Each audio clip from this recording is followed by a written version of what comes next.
के मुख्यमंत्री नीतीश कुमार अब देश के उपराष्ट्रपति बनेंगे। क्या जगदीप धनखड़ के इस्तीफे के बाद क्या अब जेडीयू पार्टी के मुखिया नीतीश कुमार को ये कुर्सी उपराष्ट्रपति की सौंपी जाएगी?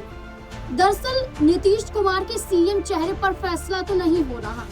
लगातार बीजेपी के जरिए कभी कहा जाता है कि उन्हें उप प्रधानमंत्री बना दीजिए, उन्हें भारत रत्न से सम्मानित कर दीजिए। नीतीश कुमार को लेकर ऑफर पर ऑफर दिए गए कि बीजेपी आपके साथ तो है, बस आपको मुख्यमंत्री बनता हुआ नहीं देखना चाहती। बीजेपी चाहती है कि नीतीश कुमार के सहारे सहयोग में चुनाव तो लड़ा जाए, लेकिन बाद में नीतीश कुमार के ही चेहरे को साइडलाइन कर दिया जाए। नीतीश कुमार मुख्यमंत्री बिहार के नहीं होने चाहिए। देखिए, दिल्ली में लंबे समय बाद जाकर भारतीय जनता पार्टी की सरकार बनी और दिल्ली में भारतीय जनता पार्टी जैसे ही सत्ता में आई तो एक नया चेहरा लेकर आई और ये चेहरा रेखा गुप्ता का था। महाराष्ट्र में एकनाथ शिंदे के चेहरे का इस्तेमाल किया गया और बाद में देवेंद्र फडणवीस को मुख्यमंत्री बनाया गया। तो दो राज्यों की घटनाओं को देखते हुए बीजेपी चाहती है कि चुनाव तो सहयोग में लड़ा जाए, चुनाव तो लड़ा जाए, लेकिन चुनाव के बाद परिणामों के आधार पर मुख्यमंत्री तय हो, उससे पहले कुछ भी तय ना हो।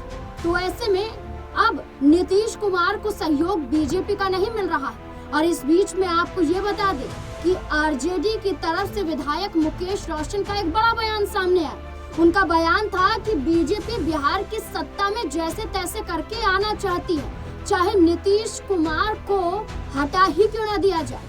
तो मुकेश रोशन का साफ ये कहना है कि नीतीश कुमार को उपराष्ट्रपति का पद सौंपकर बिहार की राजनीति में सत्ता में आकर बीजेपी अपना मुख्यमंत्री चेहरा बनाना चाहती है, चाहे वो अश्विनी चौबे हो, गिरिराज सिंह हो या सम्राट चौधरी हो, विजय सिन्हा हो। ये तमाम नामों को लेकर देखा जाए तो चर्चा चल रही है कि भारतीय जनता पार्टी के अंदर मंथन जारी है, लेकिन जेडीयू पार्टी की तरफ से और बीजेपी की तरफ से कोई प्रतिक्रिया नहीं आई, बल्कि जेडीयू पार्टी की तरफ से मुकेश रोशन के बयान पर पलटवार करते हुए कहा गया कि नीतीश कुमार उपराष्ट्रपति नहीं बनने वाले।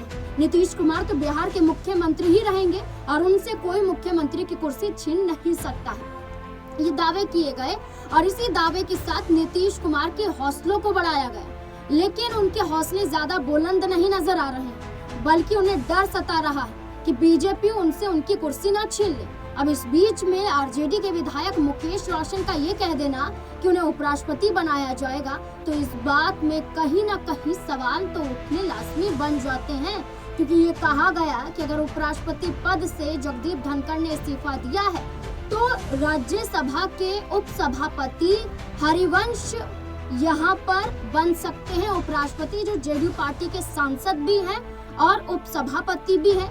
यानी कि पूरे समीकरणों को देखें तो नीतीश कुमार की पार्टी पर जोर ज्यादा दिया जा रहा है। और अब क्या नीतीश कुमार पर भी जोर दिया जाएगा? इस पूरे मुद्दे को लेकर आप क्या समझते हैं? क्या है आपकी राय? क्या वाकई नीतीश कुमार को उपराष्ट्रपति बनाना चाहती है भारतीय जनता पार्टी?